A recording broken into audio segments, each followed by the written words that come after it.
bila macam cuaca panas macam ni, keadaan paras air di empangan-empangan kita, dia akan turun, tapi belum sampai ke paras kritikal lagi. Apa yang berlaku di beberapa buah taman di kawasan Senayan, not even the whole of Senayan, beberapa buah kawasan di Taman Senayan, Nusari Bayu 1, Nusari Bayu 2, Nusari Aman 1 dan 2, dan juga kawasan Kelab Taman Tuanku. Sebab sebelum pergi Senayan, dia Taman Kelab Tuanku tu. Ini merupakan jajaran paip yang lama, yang mana jajaran paip ini mengambil air daripada loji kecil, small treatment plant dekat dengan Sungai Terit, yang ambil air bukan daripada empangan, tapi dia ambil air daripada sungai. Patutnya dipanggil Sungai Terit, tapi daripada Sungai Batang Benang. So this dedicated plant ni memang line dia, jajarannya terus pergi ke kawasan situ, buat Taman Tuanku, Taman Cenderawasih dan itu bit Amambang, yang mana kapasiti dia very small, lebih kurang 3 juta galon. Jadi apa yang berlaku, Sungai Batang Benang ni dia kering because ada drought ni. Jadi bila dia kering, memang kita tak boleh mengalirkan air ke taman-taman yang jadi apa yang berlaku ialah kita terpaksa menghantar air. Kita tak mahu penduduk mengalami masalah. Jadi kita hantar air, walaupun air tak dapat melalui paip, tapi air akan dapat melalui lori-lori tangki dan tangki statik yang kita letakkan dengan banyaknya. Kita tak mahu orang menghadapi kesulitan tentang tak ada air. Kita bagi buat air. Kita bagi dia tangki air. Dan apa yang telah saya buatkan, agaknya dia kata krisis ni, bila saya gerakkan bilik gerakan bencana alam. Biasa. Dia jawatan kuasa tu gerakan bilik gerakan tu memang kita panggil gerakan bilik gerakan bencana alam. Tetapi bukan ada bencana alam. Mekanisme dia tak ada.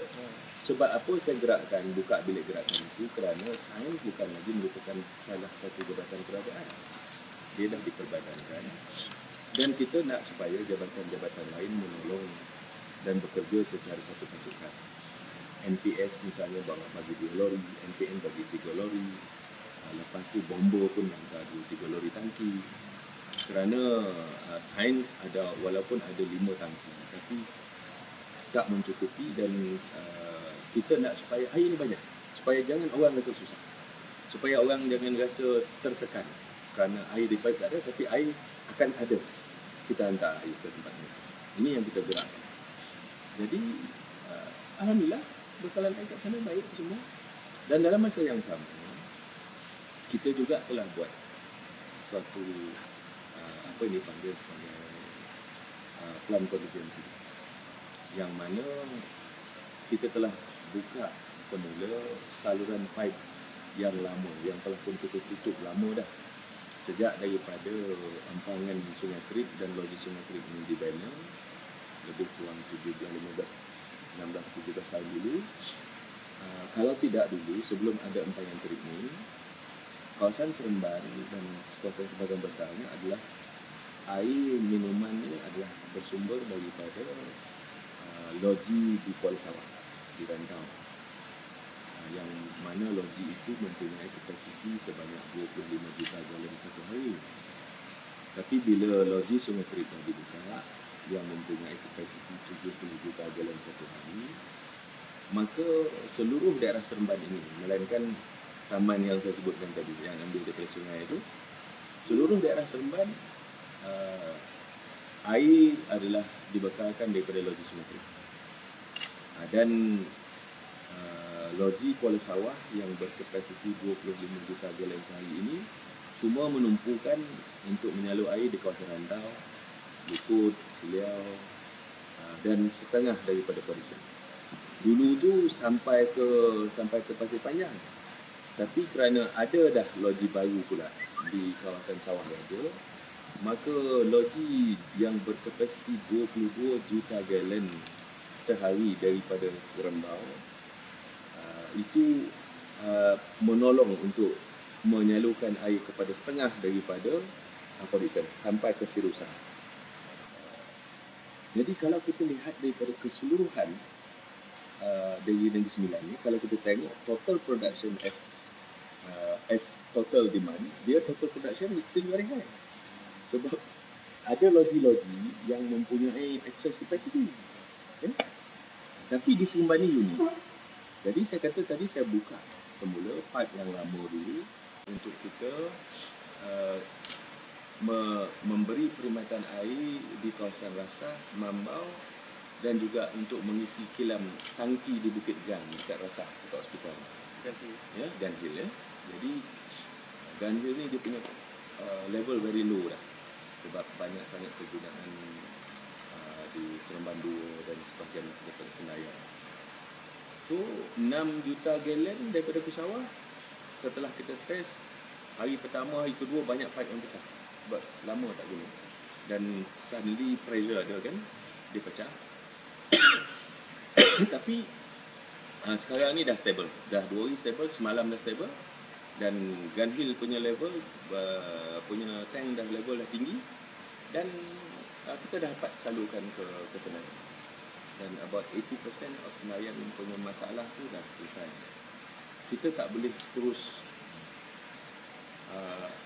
air ni kan, sebenarnya air ni adalah is a business of pressure.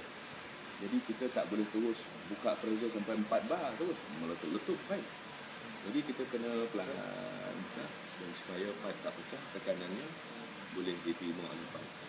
Jadi hopefully by tomorrow semua kawasan yang di Senayan ni yang mana kita buatkan sambungan dia boleh disalurkan air bersih melalui Keluasah.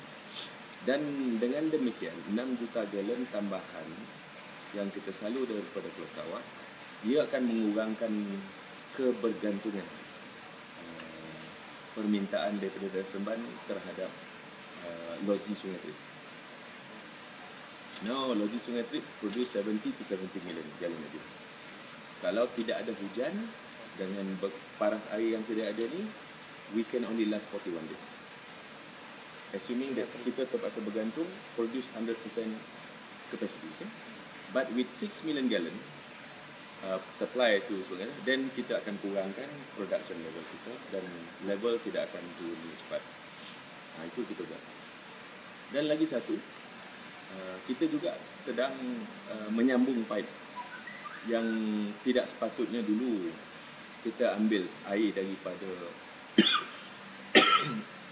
Empangan Teriang. Empangan Teriang ni kita bukan guna untuk ambil air sebenarnya. Empangan Teriang ni adalah reticulation dam.